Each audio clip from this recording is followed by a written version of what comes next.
Hello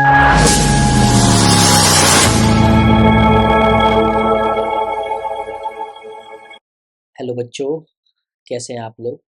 उम्मीद करता हूँ बच्चों आप लोग ठीक होंगे और जो मैं पढ़ा रहा हूँ उसको आप खूब अच्छे से पढ़ रहे होंगे बच्चों और खूब सारी मेहनत की होगी आप लोगों ने। आई होप आपने बहुत मेहनत की हो।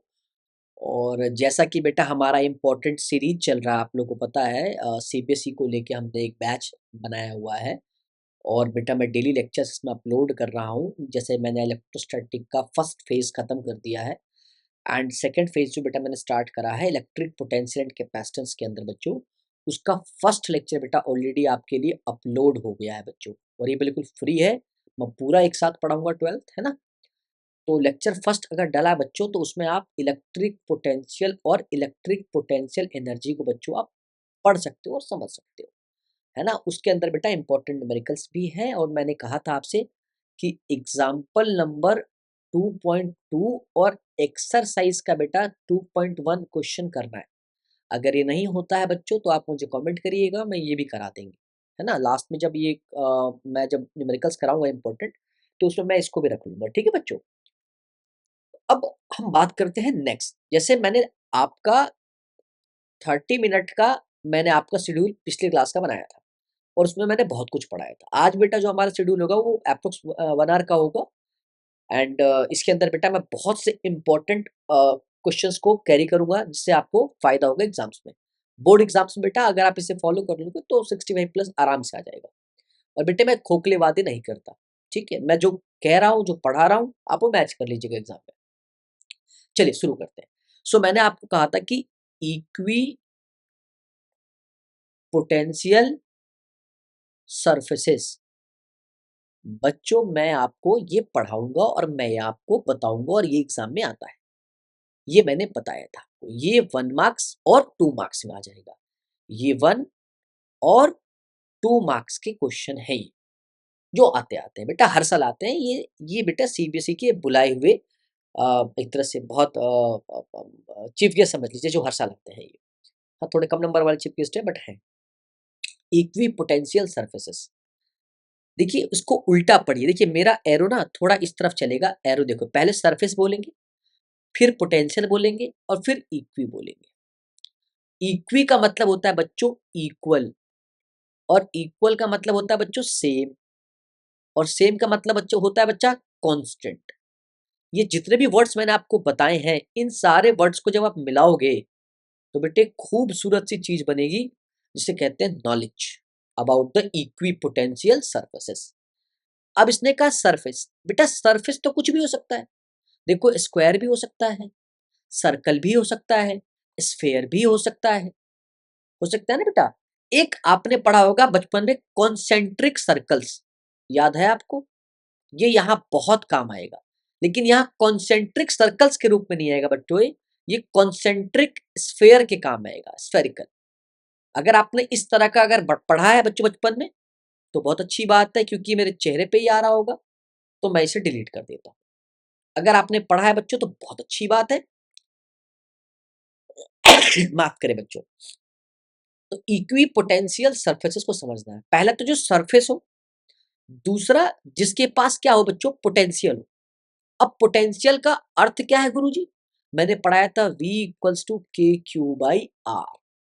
मतलब जिससे इलेक्ट्रिक पोटेंशियल मतलब कोई ऐसा सरफेस जिस पे पोटेंशियल हो, यानी कि इलेक्ट्रिक पोटेंशियल हो और वो कैसा हो, या तो इक्वल हो, या तो सेम हो, या तो कांस्टेंट है। सर इसका मतलब समझाते हैं आपको आसान भाषा में। मान लो कि ये कुछ सरफेस है, मान लो कि ये कुछ सरफेस है, ये स्फेयर है मान लो। तो इसका एक पॉइंट ए मान लिया, दूसरा पॉइंट बी मान लिया और तीसरा पॉइंट सी मान लिया। अब मैंने कहा कि अगर ये सरफेस मैंने बोला कि अगर ये सरफेस इक्वी पोटेंशियल सरफेसेस है, मैंने बोला अगर ये इक्वी पोटेंशियल सरफेस है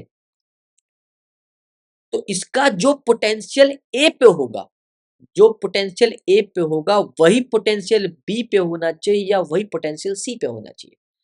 इसका अर्थ ये है बच्चों, इसका मतलब मैं ये कहना चाह रहा हूं कि every point on the surface इस सरफेस पे जितने भी पॉइंट होंगे, ए बी सी नहीं, अगर इस पे अनंत पॉइंट बना दिए जाए तो उन सबका पोटेंशियल क्या होना चाहिए बच्चों? सेम होना चाहिए। अगर ऐसी कोई इक्वेशन है, अगर ऐसी कोई सच्चाई है, तो every point on the surface उसका पोटेंशियल सेम होना चाहिए बच्चों। अगर ऐसे सरफेस हैं तो उसे हम बच्चों इक्वी पोटेंशियल सरफेस कहेंगे। मतलब पहले सरफेस होना चाहिए, फिर पोटेंशियल होना चाहिए, और वो पोटेंशियल क्या होना चाहिए? सेम होना चाहिए। एक और तरीका देख लो बच्चों, अगर मान लो आपने कहा जी हम तो स्क्वायर लेंगे, हमने तो स्क्वायर ही पढ़ा ज्यादातर। अब स्क्वायर में भी ए होगा, बी होगा, सी होगा, डी होगा, तो देखो ये एक अलग इक्वी पोटेंशियल सरफेस है और ये एक अलग इक्वी पोटेंशियल सरफेस है। तो इस सरफेस के जो ए पॉइंट पे होगा वही बच्चों बी पॉइंट पे होना चाहिए, और वही बच्चों सी पे, वही बच्चों डी पे। तुम समझ रहे हो मैं क्या कह रहा हूँ? कॉम्प्लिकेट नहीं कर रहा हूँ, आसान कर रहा हूँ। तो जो इस पे पोटेंशियल होगा वो इस पूरे सरफेस के एवरी पॉइंट पे होना चाहिए। ऐसे को बेटा हम इक्वी पोटेंशियल सरफेसेस कहते हैं।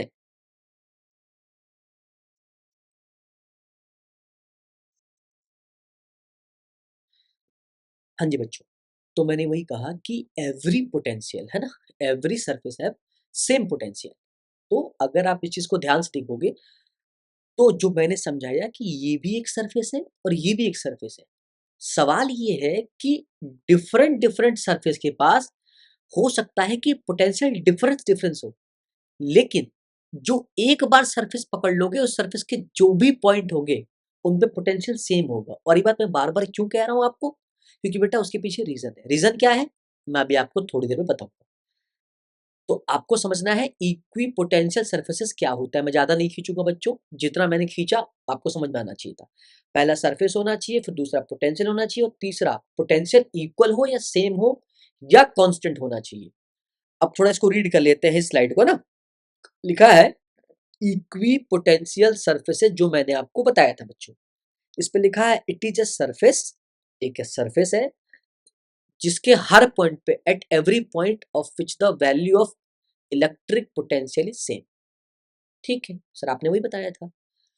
इन अदर वर्ड बेटा इनका थोड़ा कहने का तरीका बदल गया, बट क्या है वो सेम बात रहे। An equipotential surface is a surface of constant potential. देखो बच्चों मैंने सब बता रखा है, इक्वल सेम कांस्टेंट।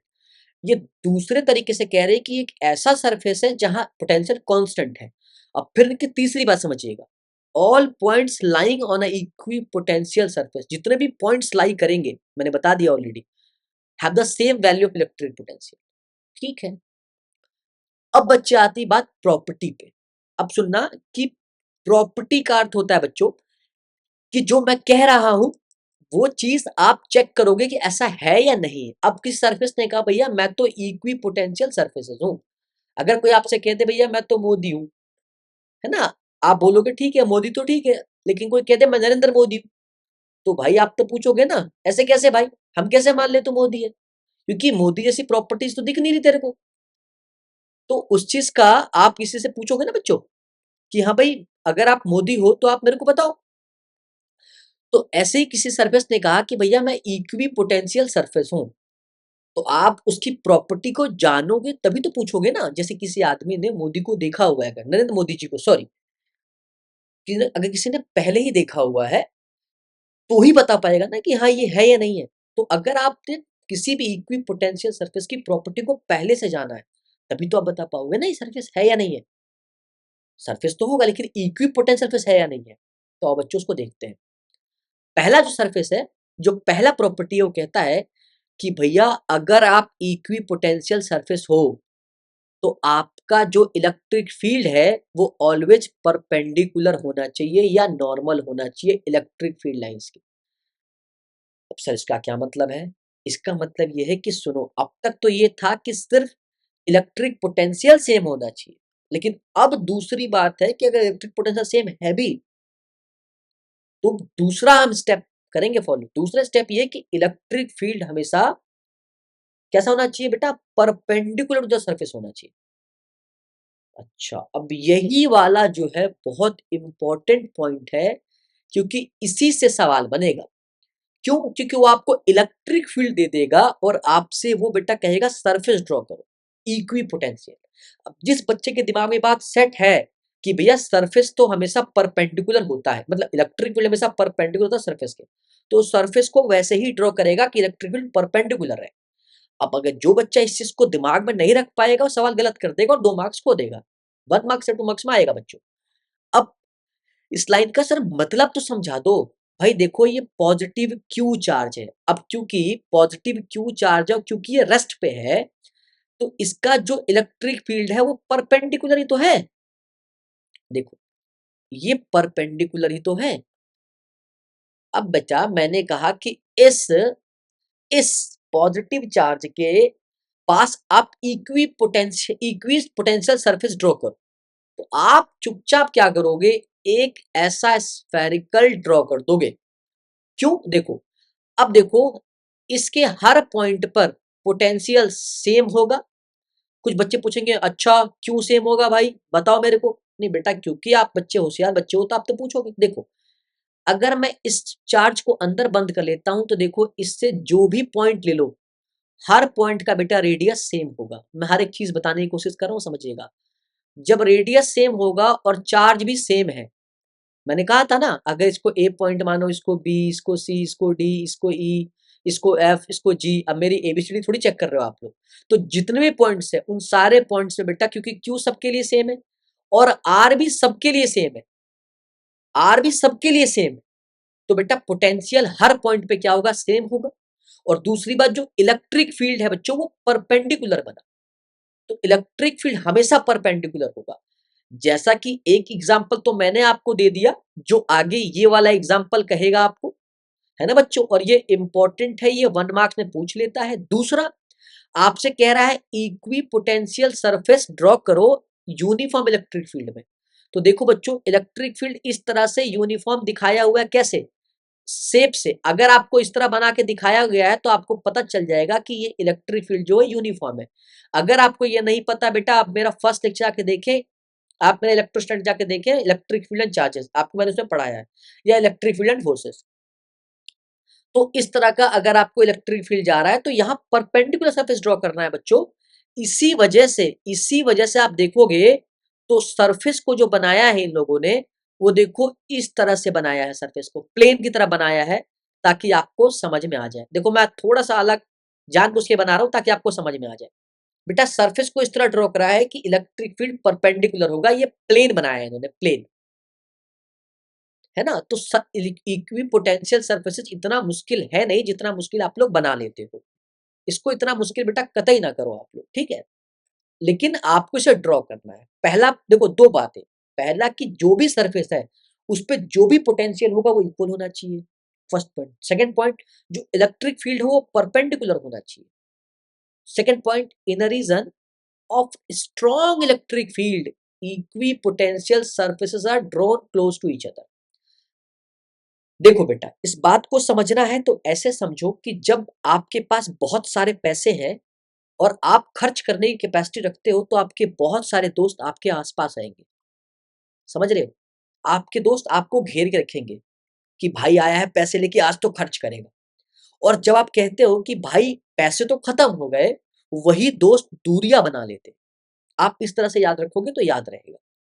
तो कह रहा है ये भी कि जहां स्ट्रॉन्ग इलेक्ट्रिक फील्ड है, मतलब इलेक्ट्रिक फील्ड ज्यादा है, जैसे मान लो ये कोई चार्ज क्यू है, अगर यहाँ इलेक्ट्रिक फील्ड ज्यादा है, आपको पता है कहाँ ज्यादा होगा, बिल्कुल बेटा चार्ज के पास में ज्यादा होगा। तो यहाँ पे जो सरफेस बनेगा वो आपस में बड़ा क्लोज क्लोज बनेगा, बड़ा आसपास बनेगा। क्यों, क्योंकि यहाँ इलेक्ट्रिक फील्ड क्या है बच्चों, यहाँ स्ट्रॉन्ग है। लेकिन थोड़ी सी दूर गए तो इलेक्ट्रिक फील्ड क्या हुआ बेटा, कम होने लगा। अब कम होने लगा तो दूरियां बढ़ गई, तो क्या हुआ, दूरियां बढ़ गई। अब इस वाले में देखो, आप सामने मैंने आपको दिखाया है, आप गैप चेक करो बेटा, इसमें गैप अलग है। मैं एक मिनट आपका पेन का कलर चेंज कर दूं बच्चों। और देखो इसमें गैप अलग है, ये देखो पास पास है, ये देखो जैसी थोड़ी सी दूरी गई, देखो बेटा ये गैप बढ़ गया, फिर इसका भी गैप बढ़ गया। तो मतलब जैसे जैसे आप इलेक्ट्रिक फील्ड से दूर होते जाओगे, इक्वी पोटेंशियल सरफेसेस जो है वो आपस में भी दूर होते जाएंगे। और जैसे इलेक्ट्रिक फील्ड के पास आते जाओगे, वैसे ही क्या है बच्चों कि वो सरफेस जो है वो क्लोज आने लग जाएगा। तो इसका ये अर्थ है। बाकी आपके मित्र अगर अच्छे हैं तो बहुत अच्छी बात है, लेकिन अक्सर मैं एक जनरल बात कर रहा हूँ बेटा, हर किसी के लिए ऐसा लागू नहीं होता है। जैसे कि मेरे दोस्त ऐसे नहीं हैं। आगे चलते हैं, कोई कमेंट डाल दे कि सर आपने कहाँ से सीखा ये सब। तीसरा रीजन देखो ध्यान से, और वही बात जो मैं बहुत देर से आपको समझाने की कोशिश कर रहा था कि ये अगर मैंने बताया कि कॉन्सेंट्रिक, देखिए मैं फिर आपको समझाता हूं, मैंने कहा कॉन्सेंट्रिक स्फेरिकल समझिए, या कॉन्सेंट्रिक सर्कल मैंने बना के दिखाया था आपको।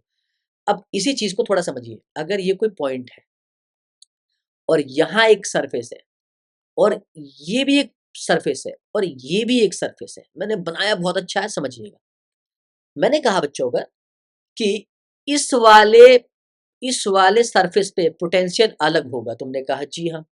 और मैंने कहा इस वाले पे भी अलग होगा, तुमने कहा हाँ। लेकिन ये दोनों सरफेस और ये तीनों सरफेस क्या है, इक्वी पोटेंशियल सरफेस है, तुमने कहा है। तो एक बात जो नीट में भी कई बार आ चुकी है और आएगी, पूछेगा आपसे एज अ कॉन्सेप्ट कि क्या कभी इक्वी पोटेंशियल सरफेसेस आपस में इंटरसेक्ट कर सकते हैं कि नहीं। तो आपको जवाब देना है कि अगर इंटरसेक्ट करेगा तो बेटा ये जो सरफेस में गैप है ये तो नहीं बनेगा। तो इसीलिए कभी भी दो इक्वी पोटेंशियल सरफेसेस आपस में बेटा इंटरसेक्ट नहीं करेगा बच्चों। क्या करेगा, नहीं करेगा। इसी चीज को बच्चों यहां इन्होंने थोड़ा सा हाईलाइट किया है, देखो। Two equipotential surfaces can never intersect each other. This is because if they intersect, there would be two value of electric potential at the point of intersection, which is not possible. अब इन्होंने तीन example दिए हैं बच्चों जो exam में आपसे पूछा जाएंगे। पहला मैंने बता दिया कि for a single isolated point charge the equipotential surfaces are concentric spheres, है ना बच्चा, with the charge at the centre. अब चार्ज के आसपास in the region close to the charge, charge के पास क्या है, हायर इलेक्ट्रिक फील्ड है, तो कैसा होगा, क्लोज टू ईच अदर होगा। The equipotential surfaces are drawn close to each other, समझाया था ना बच्चों। और जैसे दूर जाएगा तो कम होता जाएगा। दूसरा, equipotential surface in a uniform electric field. तो आप देखोगे for a uniform electric field the equipotential surfaces are in shape of planes. मैं ऑलरेडी डिस्कस कर चुका हूं कि प्लेन्स के रूप में रखोगे। जैसे मान लो कि इलेक्ट्रिक फील्ड ऐसे जा रहा है तो आप इस प्लेन को ऐसे रखोगे ना ताकि परपेंडिकुलर हो बच्चों, परपेंडिकुलर हो। ठीक है, परपेंडिकुलर, मैंने कहा ये हाथ ऐसे जा रहा है, अब ये हाथ जा रहा है इसके परपेंडिकुलर होना चाहिए। तो क्या करोगे, देखो ये हाथ जा रहा है तो आप इस प्लेन को ऐसे तो रखोगे नहीं, क्योंकि ऐसे रखोगे तो परपेंडिकुलर थोड़ी ना होगा। आप ऐसे भी नहीं रखोगे क्योंकि इंक्लाइन हो जाएगा। तो आप ऐसे रखोगे कि ये परपेंडिकुलर हो। तो प्लेन कैसे रखना है, ऐसे भी, ऐसे भी, ऐसे भी, कैसे भी, लेकिन रखना कैसे है, परपेंडिकुलर। तो मेरे पास ये यही ऑप्शन बचता है बच्चों। तो इसलिए कैसा होता है, ये प्लेन बनाते हैं हम इसको।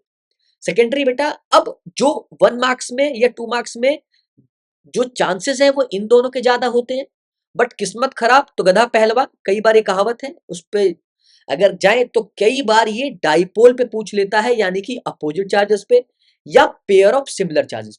देखो यहां भी चार्ज के पास बेटा बहुत क्लोज क्लोज में है और चार्ज से दूर जाने पे देखो गैप बढ़ गया है। तो बेटा डाइपोल के लिए आप इसको बनाओगे और पेयर ऑफ सिमिलर चार्जेस के लिए बेटा आप इसको बनाओगे। अब एक ही टॉपिक में बेटा कितना टाइम देंगे, है ना। चलिए थोड़ा सा आगे चलते हैं बच्चों। अब ये चीज बच्चों मैंने आपको पढ़ा रखी है, तो फिर भी मैं चाहता नहीं हूं कि मैं ज्यादा कुछ बताऊं इस पे। जो पोटेंशियल एनर्जी है वो के क्यू क्यू बाई आर होता है और electric potential V equal to k q by r होता है बच्चों। अगर आप देखें तो इस वी में क्यू की कमी है। अब अगर मैं इस वी को क्यू से मल्टीप्लाई कर दूं तो वी जो है हमारा यू के बराबर हो जाए, ये मैंने लास्ट क्लास में पढ़ा रखा है, प्लीज देखें। तो मैंने वहां से u equal to q into V पढ़ाया। अब u क्या है बेटा, एनर्जी है। कौन सा एनर्जी है, potential energy, electric potential energy. तो आपको वर्क एनर्जी थ्योरम में पढ़ाया जाता है कि जो इलेक्ट्रिक पोटेंशियल एनर्जी है वो वर्क डन के बराबर होता है। ये मैं पढ़ा चुका हूं, the work done in moving charge. बेटा इस टॉपिक का नाम वर्क डन है इन मूविंग चार्ज। जब चार्ज मूव करेगा तो वर्क डन कितना होगा। The work done in moving charge is equal to the change in the energy. अब जितना एनर्जी चेंज होगा, एनर्जी कितना चेंज होता है, अब U final minus U initial. बच्चों ध्यान रखेंगे, U final minus U initial. अब देखो u equals to q V, तो बच्चों u चेंज होगा, v चेंज होगा, q चेंज नहीं होगा ना बच्चों, चार्ज तो फिक्स है। तो अगर मैं बोलूं कि डेल्टा u तो आप q डेल्टा v रख दोगे। समझ रहे हो? अगर डेल्टा यू मैंने बोल दिया U final minus U initial, तो क्यू एज इट इज हो जाएगा V final minus V initial हो जाएगा बच्चों। और आपको पता है U final minus U initial मतलब चेंज इन एनर्जी, मैंने क्या बोला, चेंज इन एनर्जी, यही तो वर्क डन कहलाता है। तो ये वर्क हो जाएगा और एक q V final minus V initial, या इसको बेटा डेल्टा वी बोल सकते हैं बेटा। ये इस तरीके से आपको यहाँ पे पढ़ाया जा रहा है। यह है एक ही बात, ये तो मैं पढ़ा चुका हूं। आप इस पे क्वेश्चन देखिए, consider 3 point A B and C whose potential A पे 10 है, बी पे 17 है और सी पे 30 है। लिख लो ये बेटा, क्वेश्चन को ना गिवन हमेशा लिखना है। वी बी जो है वो 17 है और वी सी जो है वो 30 है। अब क्वेश्चन पूछ क्या है, रेस्पेक्टिवली क्वेश्चन पूछ रहा है what is the work done in moving a unit positive charge from A to C. अब देखो वर्क जो है बेटा वो कंजर्वेटिव है, कंजर्वेटिव फोर्स है। मतलब कंजर्वेटिव का अर्थ क्या है, ये बच्चों ये सिर्फ पहचानता है इनिशियल पॉइंट को और फाइनल पॉइंट को। जिन्होंने 11th अच्छे से पढ़ी होंगे उन्हें पता होगा, वर्क जो है वो बीच के रास्तों पे फर्क ही नहीं पड़ता उसको, वो सिर्फ पहचानता है इनिशियल पॉइंट को और फाइनल पॉइंट को।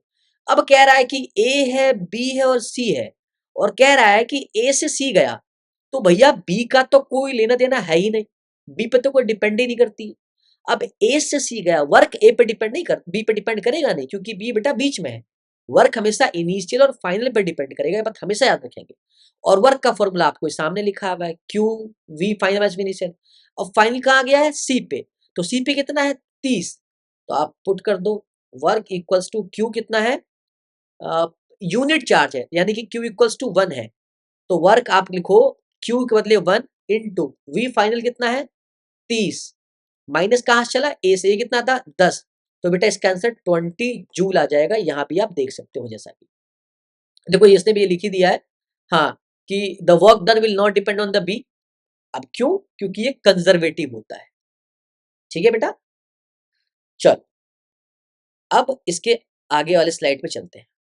अब बेटा ये मैंने आपको पढ़ाया हुआ है, अब प्लीज अब इसमें आप परेशान ना हो बिल्कुल भी, ये मैंने फर्स्ट चैप्टर में पढ़ा दिया था इलेक्ट्रोस्टैटिक में, मतलब इलेक्ट्रोस्टैटिक के पहले वाले पार्ट में, work done in a rotating a dipole. अगर आप इसको ध्यान से देखेंगे बच्चों, तो 1 मिनट देना जरा।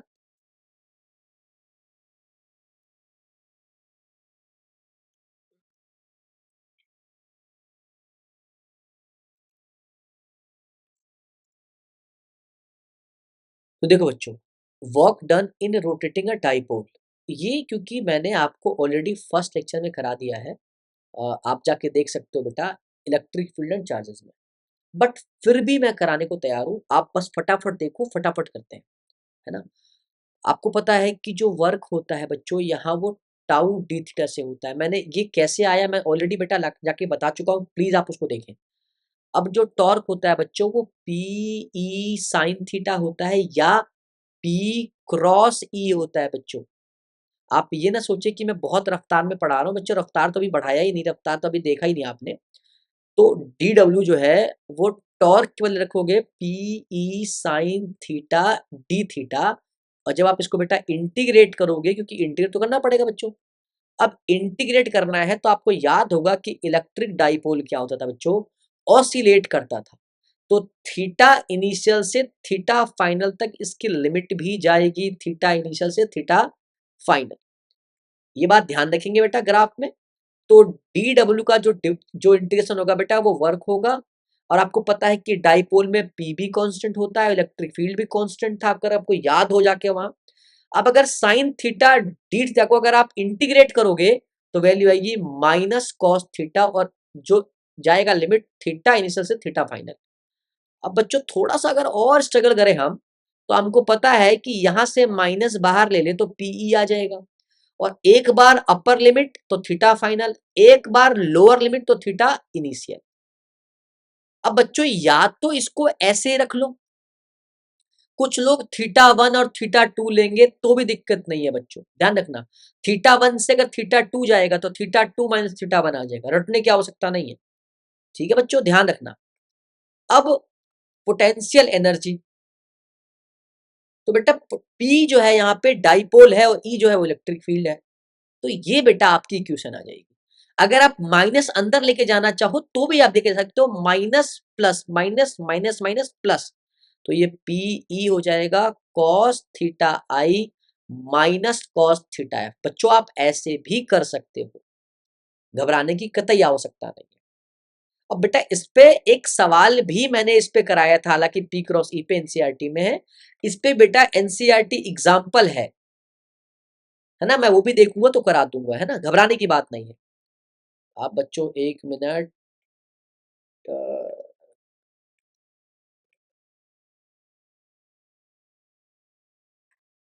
इस पे सवाल कहाँ है, एक मिनट।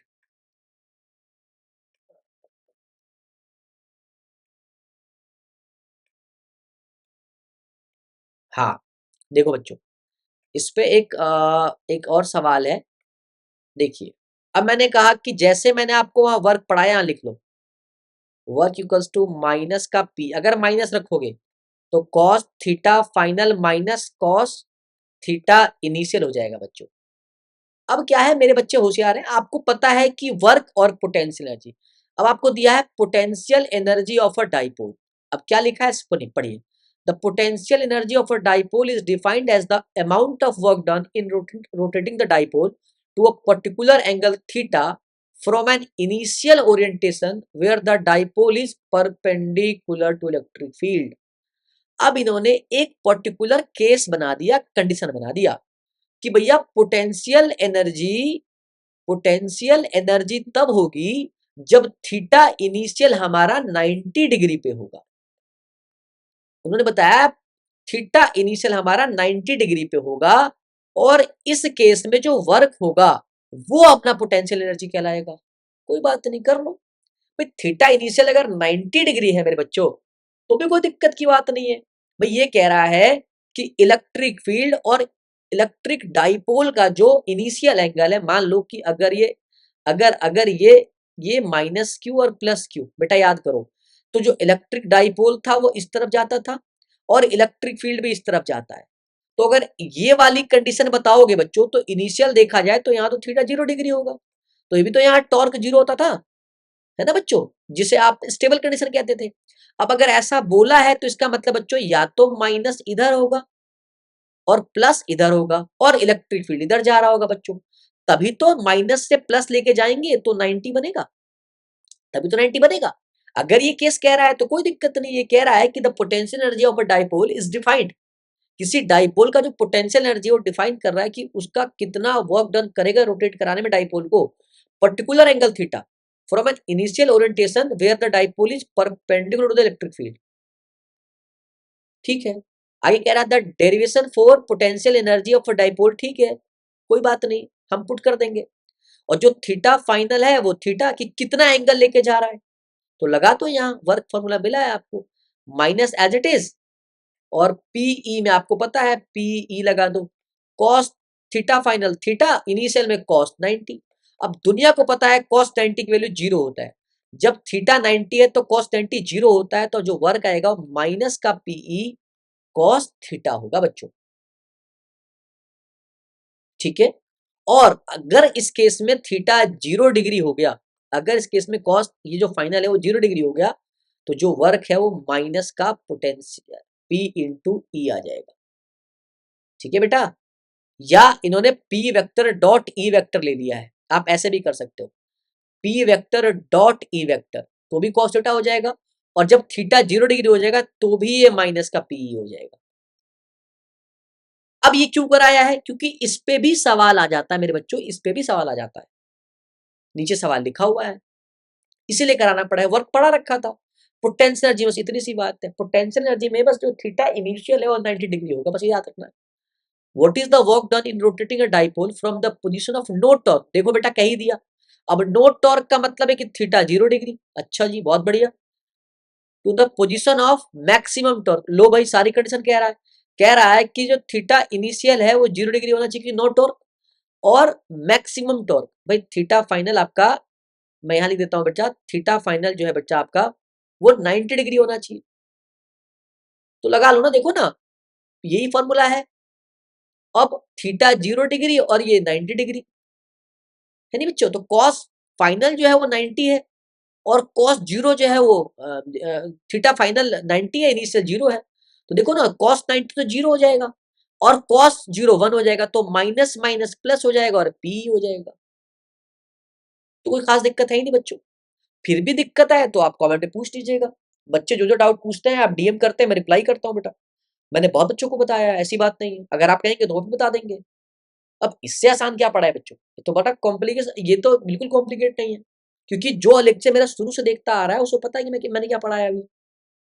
डेफिनेटली उसे पता है मैंने क्या पढ़ाया अभी, क्योंकि वर्क ऑलरेडी पढ़ा चुका हूँ, बस पोटेंशियल एनर्जी मैंने कन्वर्ट कर दिया, कोई दिक्कत नहीं। दो कंडीशन याद रखनी है, पहला कि जब पोटेंशियल एनर्जी होगा तो जो वर्क हो रहा है वो डाइपोल को क्या कर रोटेट तो करा ही रहा है, लेकिन जो इनिशियल कंडीशन है वो 90 डिग्री हो जाएगा बस। और दूसरा जब ऐसा सवाल देगा तो आपको सॉल्व कर देना है। चलिए खैर, थोड़ा सा आगे चलते हैं। ये भी हो ही गया, ये भी हो ही गया। अच्छा एक चीज और, एक मेन चीज रह गया स्लाइड में इधर, हाँ ये चीज।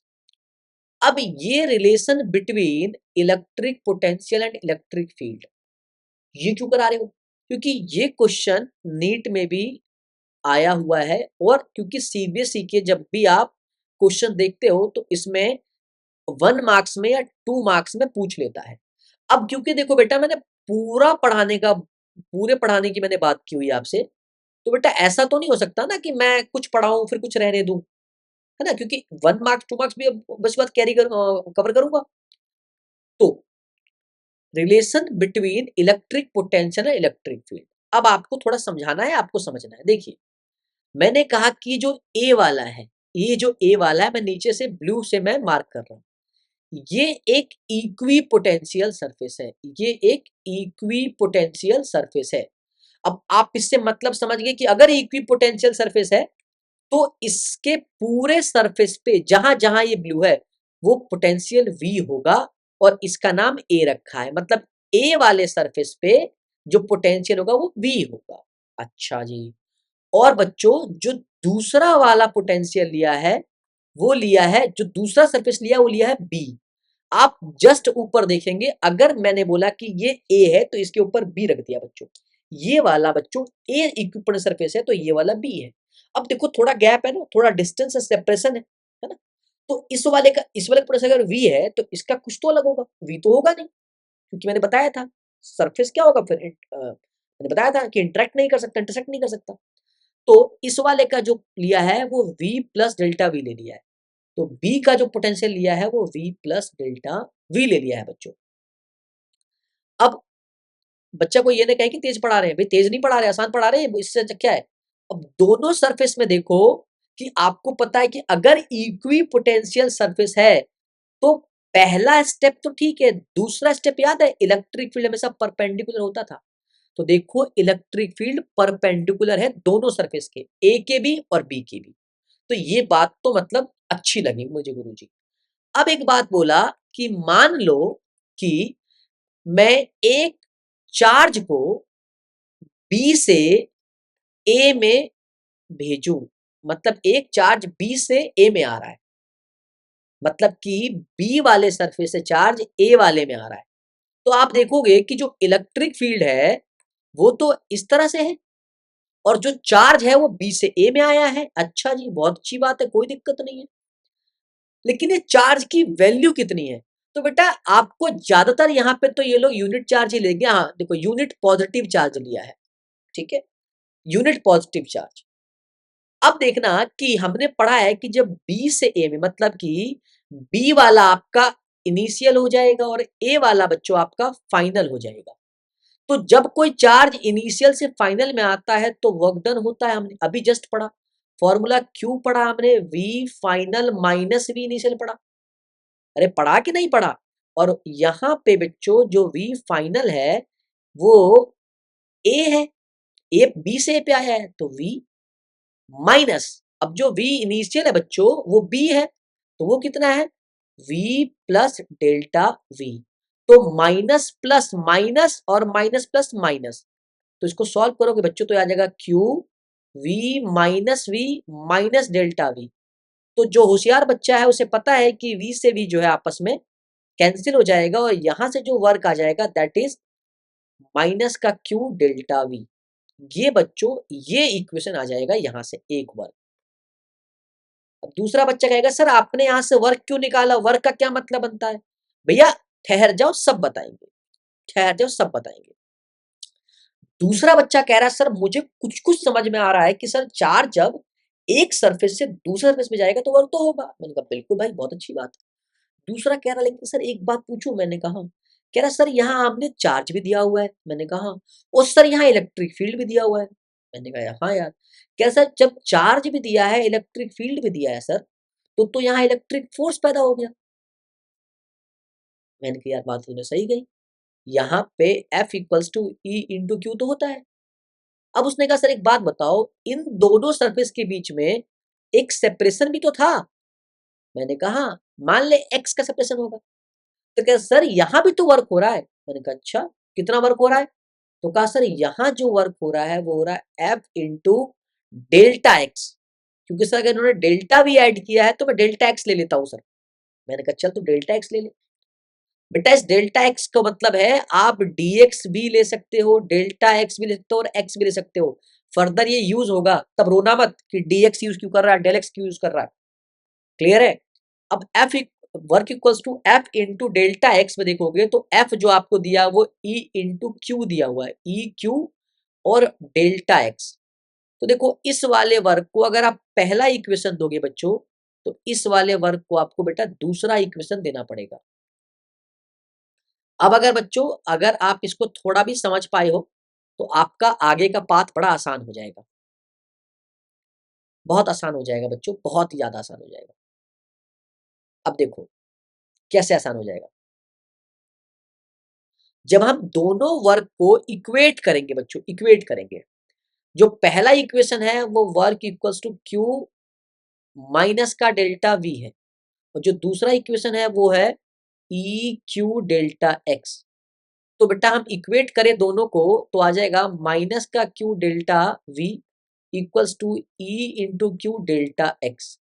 तो कोई भी बच्चा मेरा देख के कहेगा सर क्यू ने क्यू को प्यार कर लिया सर हटा दो ना। मैंने कहा चलो प्यार में ही कटता ही है, यहाँ भी कट गया। तो अगर आप ई देखोगे तो ये डेल्टा एक्स नीचे आएगा और माइनस का डेल्टा वी पहले था तो डेल्टा एक्स। सो बेटा that is the relation between electric field and electric potential. That is the relation between electric field and electric potential बच्चों। तुमने कहा यार सर बात तो बहुत सही कही आपने। अब सर आपने जो आप जो ये खोल के बैठे हो सामने, इसमें भी तो वही लिखा है। मैंने कहा मैं तो वही कह रहा हूँ कि इसमें भी वही लिखा है देख। लेकिन सर इसमें माइनस का मतलब नहीं समझ आया मुझे, ये नेगेटिव का मतलब क्या है। सर नेगेटिव एवे ही लगा दिया। मैंने कहा एवे नहीं लगाया, इसका एक रीजन है। अब कोई कह रहा है कि जी मान लो मैं इसका क्रॉस मल्टीप्लाई करूं तो देखना ये भी आ सकता है, और यही यूज होगा कैपेसिटर में। तब मत रोना कि सर मुझे नहीं आता, क्योंकि मैं ऑलरेडी पढ़ा रहा हूं। क्योंकि रोते बहुत हो तुम लोग बेटा कि यार मेरे को तो बेस सही नहीं है, मैं पढ़ू कैसे। जब बेस कोई सही करता है तो उस चीज को फॉलो नहीं कर रहे हो, है ना। अब आप रोना बंद करो और इसको देखना शुरू करो, ठीक है ना। अब नेगेटिव का मतलब क्या है। नेगेटिव का मतलब ये है कि अगर आप इलेक्ट्रिक फील्ड की डायरेक्शन में जाओगे तो आपका पोटेंशियल डिक्रीज करेगा, आपका पोटेंशियल डिक्रीज करेगा बच्चों। अब सर ये नई बात क्या बता रहे हो, बताता हूं नई बात। ये वाला सवाल याद है मैंने अभी थोड़ी देर में डिस्कस किया था, नीट में आता है। आपको मेरी बात पर विश्वास ना हो आप प्रीवियस ईयर में जाकर देख सकते हैं। ये सवाल दिया ही किसके ऊपर है, इस बस माइनस के ऊपर दिया है बच्चों। मेरी बात पे यकीन नहीं है, पढ़ो पहला point. The negative sign implies that as we move in the direction of electric field, अगर हम जाएं इलेक्ट्रिक फील्ड की तरफ तो the value of electric potential will decrease. अब क्योंकि मेरी भाषा आपको समझ में नहीं आती तो आपके लिए दूसरी भाषा भी लिखी हुई है। In other words, electric field is directed from high potential to low potential. Electric field कहां से कहा जाता है, हाई से लो जाता है। यानी कि अगर इलेक्ट्रिक फील्ड का मैं थोड़ा सा और एक बढ़िया आपका सिनेरियो बना देता हूं, क्योंकि ये आप नोट कर लेना, नोट कर लिया होगा, या आप जब देखोगे तो आप इसे पॉज करके नोट कर लेना, क्योंकि मेरे पास जितनी स्क्रीन की जगह है बच्चों मैं वो यूज कर चुका हूं, बाकी मैं और करता हूं। देखो अगर मैंने कहा कि इस तरह से इलेक्ट्रिक फील्ड जा रहा था। तो आपको पता है कि दो बातें समझना कि यहां से वो निकल चुका है और यहां पहुंच रहा है, तो जहां से निकला वो हायर होगा और जहां पहुंच रहा है वो लोअर होगा, क्योंकि इलेक्ट्रिक फील्ड हमेशा हायर पोटेंशियल से लोअर पोटेंशियल जा रहा है। ये बात ये कह रहा है, मैं नहीं कह रहा। अच्छा जी, ठीक है, हायर पोटेंशियल से लोअर पोटेंशियल, ठीक, कोई दिक्कत नहीं, कर लेते हैं भाई याद, कोई दिक्कत नहीं। तो अब इस स्टेटमेंट से इस सवाल का क्या लेना देना? अब देखो, एक ए है, एक बी है और एक सी है। अब इलेक्ट्रिक फील्ड का एरो ये है, तो जो बच्चा थोड़ा भी मेरी बात को समझ पाया है वो समझ गया कि भैया यहां तो खेला हो गया। अब कैसा खेला हुआ? कह रहा है consider 3 points in electric field, arrange them in increasing order of electric field और इलेक्ट्रिक पोटेंशियल। अब शेप देख के सब समझ गए कि भैया ये जो इलेक्ट्रिक फील्ड है वो तो यूनिफॉर्म है, क्योंकि ये सब सबको याद होगा। अब यूनिफॉर्म है मतलब इलेक्ट्रिक फील्ड चेंज नहीं होगा, मतलब तीनों पे सेम होगा। अच्छा, तो इलेक्ट्रिक पोटेंशियल बता दो। आपने बताया था सर जहां से निकलता है वो हायर पोटेंशियल, जहां जा रहा होता है लोअर। तो सर सबसे ज्यादा ए पे होगा, फिर बी पे, फिर सी पे। देख लो, इस नेगेटिव का मतलब जानने पे 4 नंबर नीट में फ्री। और मैंने कहा था यही से होके जाता है नीट जेडब्ल्यू। मैं हर लेक्चर में कुछ ना कुछ करा देता हूँ।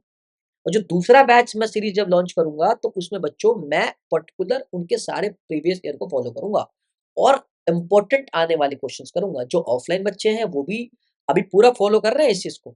नीट वाले भी पूरा देख रहे हैं, जेडब्ल्यू वाले भी पूरा पूरा इसको फॉलो कर रहे हैं। वो मुझे बताते भी है कि सर मैं देखता हूँ सारा।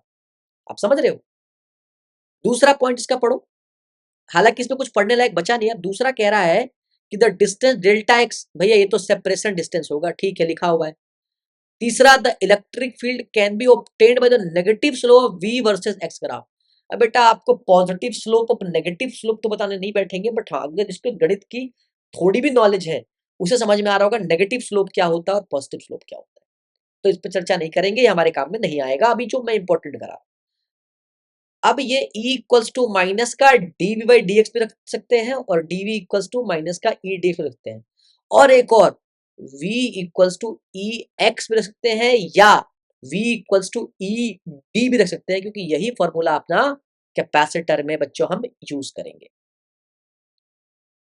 अब बच्चों अगर ये समझ में आ गया हो तो अब बच्चों हमारा समय आ गया है बिहेवियर ऑफ कंडक्टर्स का। गुरुजी ये क्यों पढ़ा रहे हो, उसका क्या लेना देना है? अरे भाई कई बार ये जो न्यूमेरिकल्स दिख रहा है ना आपको, ये जो ग्राफ दिख रहा है, इस ग्राफ पे भी 1 और 2 मार्क्स में ग्राफ पूछ लेगा आपसे। फिर आप रोगे कि अरे यार ये तो छूट गया। अब छूटा क्यों? क्योंकि हमने एक छोटा सा टॉपिक मिस कर दिया था। वो टॉपिक क्या था? तो बेटा बिहेवियर ऑफ कंडक्टर्स। मैं मोटा मोटी बात समझाता हूँ, समझना। बात ये है, कहता है आपने पढ़ा था इलेक्ट्रोस्टैटिक में कि कोई इस तरह से कंडक्टर है तो उसके इनसाइड इलेक्ट्रिक फील्ड 0 होता है। मैंने समझाया था अगर चार्ज इस तरह से बाहर है तो इनसाइड इलेक्ट्रिक फील्ड 0 होता था, अगर आपने पढ़ा है। और आउटसाइड इलेक्ट्रिक फील्ड का फॉर्मूला के क्यू बाई आर स्क्वायर होता है। तो ये सवाल तो हम देखते भी सॉल्व कर सकते थे कि पढ़ना। अच्छा हाँ, ये चार्ज हमने बाहर की तरफ रखा है, तो ये क्या कहना चाह रहा है सुनो। Charge always resides on the outer surface of a conductor. बेटा अगर हम किसी चार्ज को, चार्ज रेस्ट पे होना चाहिए, कंडीशन ये है अगर हम किसी चार्ज को किसी कंडक्टर पे रख रहे हैं जब चार्ज रेस्ट पे है, तो वो उसके आउटर सरफेस पे ही क्या करेगा बेटा, इस तरह से डिसाइड हो जाएगा, यानी कि बैठ जाएगा। यानी कि जब वो अंदर जाएगा ही नहीं, जब एंटर किया ही नहीं, तो इंटरनली इलेक्ट्रिक फील्ड क्या होगा बच्चों? 0 होगा। ये तो आपको पहले से पता था, एक नया रीजन ले लो। और एक्सटर्नली तो होगा। तो this means that the interior of a conductor can never have excess charge in the static situation. फिर कह रहा हूं static situation. If excess charge is given to the conductor, it is always spread the outer surface. देखो triangle बनाया हुआ है, इस triangle के बाहर देखो इस तरह से चार्ज लगाया हुआ है और अंदर इलेक्ट्रिक फील्ड 0 है। तो ये तो पहला पॉइंट था, आसान था। दूसरा पॉइंट समझना, मान लो कि सुशांत सर के पास एक सुंदर सी गाड़ी है, सुंदर सी गाड़ी है सुशांत सर के पास और बहुत बढ़िया चलती है। ठीक है, दिखने में बेटा सही नहीं होगी पर बढ़िया चलेगी। इसमें बेटा मेरा जो ये इंजन है वो हॉर्स पावर में, लोगों का सीसी में होता है, मेरा हॉर्स पावर में। अब ये लगा लो, बहुत महंगी गाड़ी है जो 3 सेकंड में 100 की स्पीड पहुंच जाता है। ठीक है, बच्चों को मजा आ गया ये बात सुन के।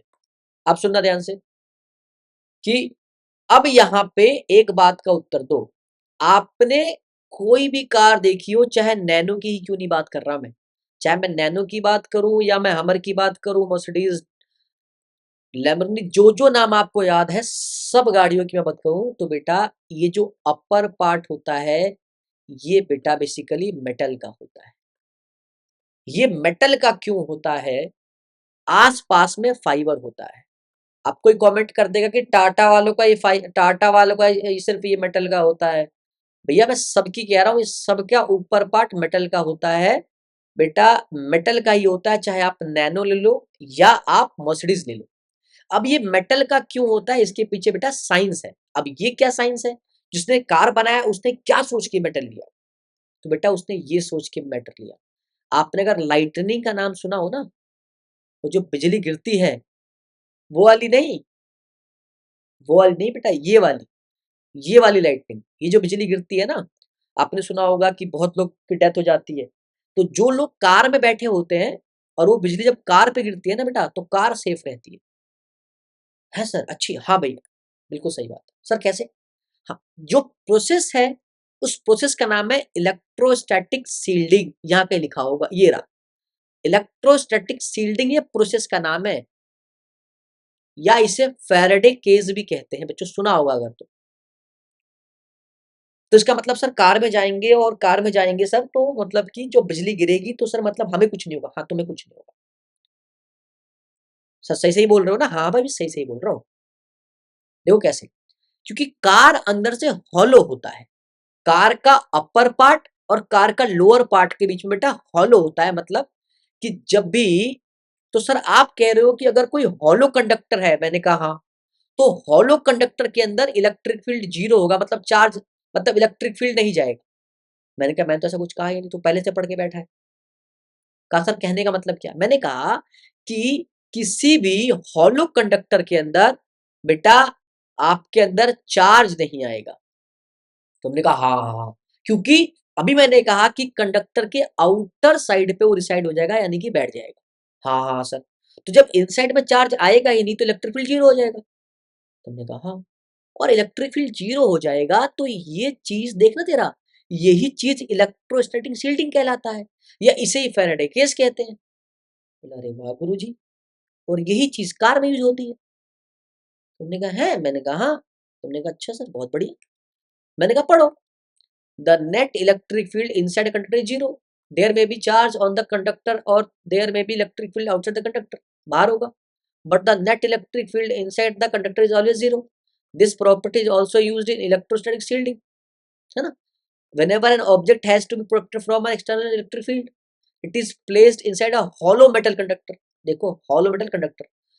This is because no matter what the electric field outside, बाहर क्या electric field है, the net electric field inside will be zero. In such case, the hollow metal conductor is always called as Faraday case. एक minute, अब सुनना। अब वो बच्चे जिन्हें समझा नहीं आ रहा, जिन्हें समझ नहीं आ रहा, वो आपके इंटरेस्ट की बात आप तुरंत समझ जाओ। मान ले कि इधर से इलेक्ट्रिक फील्ड फ्लो कर रहा है, बहुत हैवी, बहुत हैवी फ्लो कर रहा है, बहुत हैवी, इतना हैवी कि पूछ मत। अब अगर तेरे ठीक सामने एक सुंदर सी महिला तुझसे ये कहे कि भाई अगर तुम, सॉरी भाई कहेगी तो नहीं लेके आओगे तुम, मेरा कहने का अर्थ है ये आपकी, मान लो कि, समझ गया ना, आपको इससे प्रेम है। अब आपको इसे लेके वापिस आना है और सामने इलेक्ट्रिक फील्ड है, तो क्या करो? अब अगर फिजिक्स आती होगी तो थोड़ा आप खेलोगे, और फिजिक्स नहीं आती होगी तो फिर खेल आपके साथ हो जाएगा। कंपटीशन बच्चों, कंपटीशन इधर।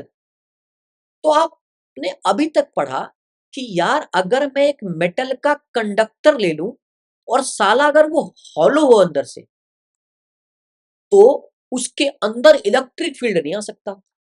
मैंने कहा हाँ यार, बात तो सही है। तो क्यों ना मैं एक हॉलो कंडक्टर बनाऊं ऐसा मेटल का, और उसके बीच से मैं जाऊं उसके अंदर अंदर, और उसके अंदर अंदर जाके उसको अंदर अंदर वापस ले आऊं। तो एक तो वो भी आ गई, दूसरा इलेक्ट्रिक फील्ड से कुछ नुकसान भी नहीं हुआ। मैंने कहा हाँ। अब तूने जो ये बनाया किसकी मदद से? इसे ही तो इलेक्ट्रोस्टैटिक शील्डिंग कहते हैं या फेरेडे केस कहते हैं। तूने ऐसा केस बनाया कि जिसके अंदर इलेक्ट्रिक फील्ड पहुंचा ही नहीं।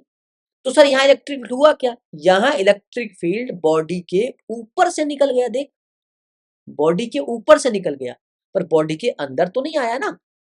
ये ग्राफ देख, ये जो सामने डायग्राम दिखेगा, तो ये डायग्राम यही तो है। ये देख, ये डायग्राम यही तो है। ये इसके ऊपर से चला गया, अंदर इलेक्ट्रिक फील्ड जीरो है।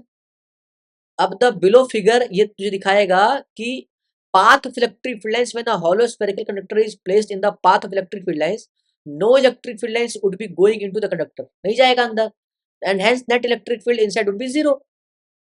ठीक है बेटा, तो ये इसका प्रॉपर्टी है। अब इसकी जो तीसरी समझ में आ गया होगा, तो it is safer to be inside a car during lightning. Yes, बहुत सेफ है। इधर तीसरा वाला मैंने पढ़ाया हुआ है आपको कि E equal to sigma by epsilon का मतलब क्या है भैया? ये तो इलेक्ट्रिक फील्ड का मैग्नीट्यूड बताता है। कहां पे? किसी भी कंडक्टर के सरफेस पे। अच्छा, ये एन कैप क्या है भैया? ये तो डायरेक्शन है।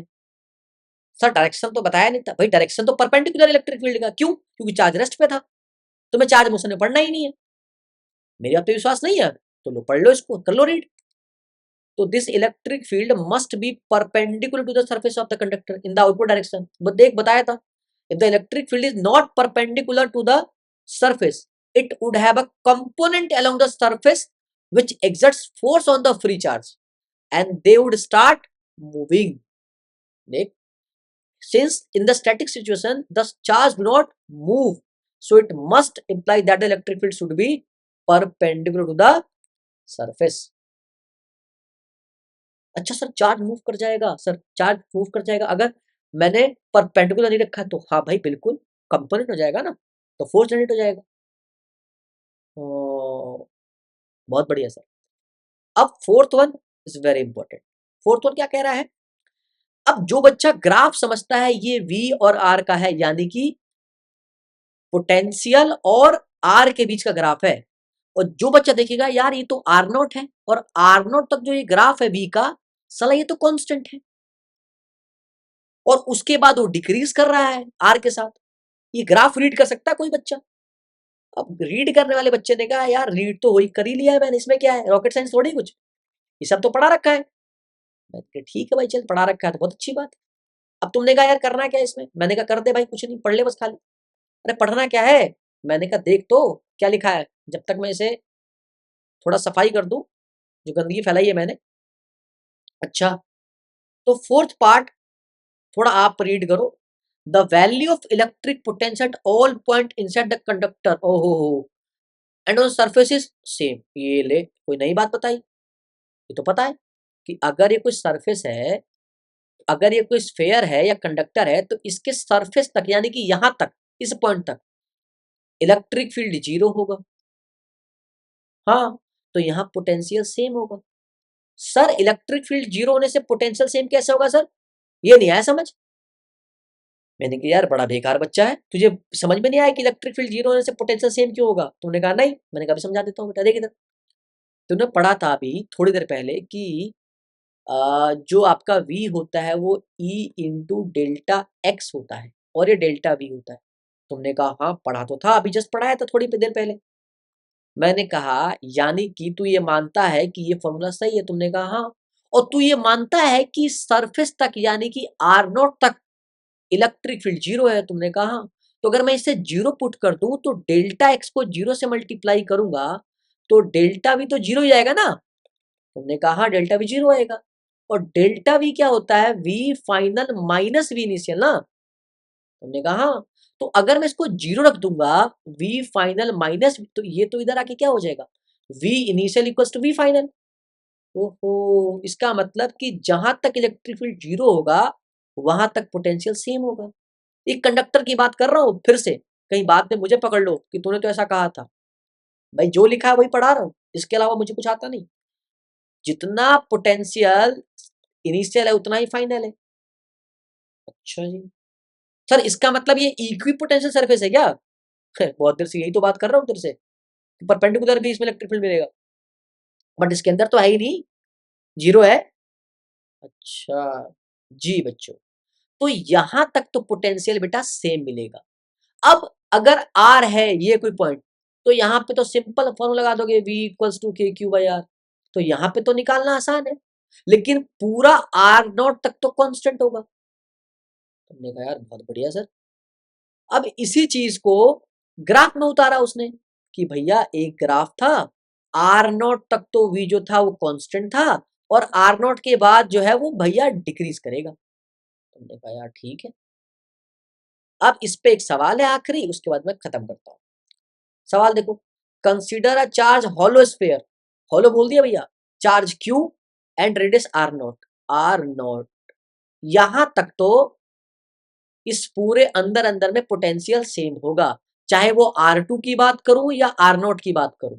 भैया R2 भी रखोगे तो ही उतना आएगा और R0 को तो इतना आएगा, तो R2 रख के फायदा नहीं, R0 रखना, और यहां पे पोटेंशियल अलग आएगा। तो जो A पे आएगा वो KQ/R1 आ जाएगा, और जो B पे आएगा वो KQ/R0 आ जाएगा। तो C पे R2 रख के फायदा नहीं है, क्योंकि C पे भी R0 ही आएगा, क्योंकि पोटेंशियल सेम होगा। तो सी पे नहीं भी निकालोगे ना, सी पे तो भी बीवी के बराबर ही आएगा। अब अगर ऐसा सवाल आ जाता है 1-2 मार्क्स में, तो बेटा कर लेना। अब मेरे हिसाब से तो सारे स्लाइड्स हो चुके हैं अपने, मतलब जो अभी पढ़ा, इतना पढ़ाना था उतना मैंने करा लिया है बेटा। लास्ट क्लास में अगर आप देखोगे, ठीक है बच्चों, अब जो बच्चों मुझे स्टार्ट करना है वो स्टार्ट करना है कैपेसिटर। अब जो बच्चों आप मुझे देखोगे तो मुझे स्टार्ट जो करना है वो करना है नेक्स्ट क्लास में बेटा, कैपेसिटर स्टार्ट करना है ना। मतलब अगर मैं थोड़ा सा पीछे चला जाऊं, हाँ बेटा मुझे कैपेसिटर स्टार्ट करना है। तो कैपेसिटर स्टार्ट करने के लिए कुछ बेसिक चीजें मैं आपको पढ़ा देना चाहता हूँ, बस 2 मिनट की बात है। उसके बाद बेटा, क्योंकि मैं भी अब थोड़ा आराम करना चाहूंगा, इधर ध्यान से देखो बेटे, डाइलेक्ट्रिक को आपको पढ़ना बहुत जरूरी है। अब ये चीज मैं बार बार तो बेसिक नहीं करता रहूंगा ना बेटा, सुन लो ध्यान से 2 मिनट, ध्यान सुन लेना और इसे पढ़ के आना, ताकि जब मैं कैपेसिटर कराऊं तो आपको मजा आ जाए कि यार ये बात तो बहुत ही बढ़िया है। सुनना, मैं आपको करा रहा हूं डाइलेक्ट्रिक। तो एक होता है डाइलेक्ट्रिक पोलराइजेशन, डाइलेक्ट्रिक पोलराइजेशन मैं डिस्कस नहीं करूंगा ये क्या होता है, क्योंकि बेटा ये अगर थ्योरी आया तो थ्योरी में आपको बता दूंगा थोड़ा बहुत, बट फिलहाल अभी इंपॉर्टेंट चल रहा है। तो डाइलेक्ट्रिक पोलराइजेशन में एक डाइलेक्ट्रिक देगा आपको। देखो ये दो तरह का होता है, एक होता है पोलर, एक होता है नॉन पोलर, लेकिन हम करेंगे काम की बात, ताकि हमारा जो अगला है कैपेसिटेंस वो 3 नंबर में आता है, या कई बार उसके साथ न्यूमेरिकल 5 मार्क्स में आ जाएगा, बट ज्यादातर चांस है 3 नंबर में आने। अगर ये कोई डाइलेक्ट्रिक मटेरियल है या डाइलेक्ट्रिक स्लैब है, ज्यादातर स्लैब बोलेंगे, इलेक्ट्रिक स्लैब बोलेंगे, जिसकी विड्थ दे देंगे T/X/Y जो चाहे, मतलब कि इतनी विड्थ है उसकी। अब ये इस्तेमाल करेंगे, इसमें दो सवाल है, डाइलेक्ट्रिक स्ट्रेंथ कहेंगे कि डाई इलेक्ट्रिक स्ट्रेंथ नाम का एक चीज देंगे जिसका वैल्यू K होगा, मतलब इसको K से रिप्रेजेंट करेंगे, और इसकी वैल्यू कई बार गिवन होगा कई बार नहीं होगा, K1 K2 K3 ऐसे करके इस्तेमाल करेंगे। अब कहेंगे कि भैया ये एक डाइलेक्ट्रिक स्लैब है, अब बताओ इसका डाइलेक्ट्रिक स्ट्रेंथ K है या K1 है, अब बताओ कि इसके अंदर कितना इलेक्ट्रिक फील्ड आएगा। बेटा आपको बस इतना जानना है कि ई इंटरनल कितना होगा किसी डाइलेक्ट्रिक स्लैब में, बस इतना आपको जानना है। ये जान जाओगे, इसका फॉर्मूला याद हो जाएगा, तो फिर कैपेसिटर बड़ा आसान है। ये इंपॉर्टेंट है। मैंने कहा कोई भी डाइलेक्ट्रिक स्लैब है, कोई भी, उसका पहले पूछो आप डाइलेक्ट्रिक स्ट्रेंथ क्या है, वो कह देगा के है, K1 है, K2 है, और पूछ लेना कि बाहर में एक्सटर्नल इलेक्ट्रिक फील्ड कितना है, क्योंकि एक्सटर्नल इलेक्ट्रिक फील्ड तो आप ही दोगे, तो आपको जानकारी होगी भाई मैंने इतना दिया है। भाई अंदर वाले का पता करना है तो जो दिया वो पता होना चाहिए। तो जो ई इंटरनल इसके अंदर का जो आएगा वो आता है ई एक्सटर्नल बाई डाइलेक्ट्रिक स्ट्रेंथ, यानी कि के। और अगर बच्चों K1 दिया है तो K1, मतलब जब मैं तुमसे कहूं कि अगर मान लो कि ये कोई पैरेलल प्लेट कैपेसिटर है और मैं आपसे कहूँ बच्चों कि इसके अंदर एक डाइलेक्ट्रिक स्लैब है जिसका स्ट्रेंथ के है, और मैं आपसे कहूँ कि मुझे इसके अंदर का इलेक्ट्रिक फील्ड चाहिए, तो आप कहोगे जो बाहर में इलेक्ट्रिक फील्ड है मतलब ई इंटरनल इक्वल्स टू जो बाहर में है डिवाइड बाय डाइलेक्ट्रिक स्ट्रेंथ। बस ये मैं इस्तेमाल करूंगा बच्चों। तो आशा करता हूँ, उम्मीद करता हूँ कि आप यहाँ तक पढ़ोगे और एक्सरसाइज बेटा एग्जाम्पल जो मैंने बताया वो जरूर करना। फिर भी कोई दिक्कत परेशानी आती है मुझसे पूछना। बेटा ज्यादा मैंने आपका टाइम नहीं लिया है, 30 मिनट अप्रोक्स मैंने लास्ट क्लास में लिया था और आज मान लो 1 आवर के करीब। तो जब दोनों मिलाओगे तो 1.5 घंटा होगा बच्चा, और फिर 1 से 1.5 घंटे में पूरा कैपेसिटर में पूरा खत्म कर दूंगा, तो ऑलमोस्ट 3 घंटे में आपका पूरा लेक्चर खत्म हो जाएगा और एक चीज कराए बेसिक आप देख सकते हो। आज के लिए बच्चों माफ करो मुझे, आप मुझे आज़ादी दो, और बच्चों खूब पढ़ना इसको, देखना, और कमेंट में बेटा अपना जो डाउट है वो डाल देना है, या जो दिल करे आप मुझसे पढ़ने के लिए आप मुझे बता सकते हो, और आप बेटा उन बच्चों को भेजो जिनको अभी ज़रूरत है लेक्चर्स की। ठीक है? थैंक यू सो मच बच्चों, आज के लिए इतना ही था।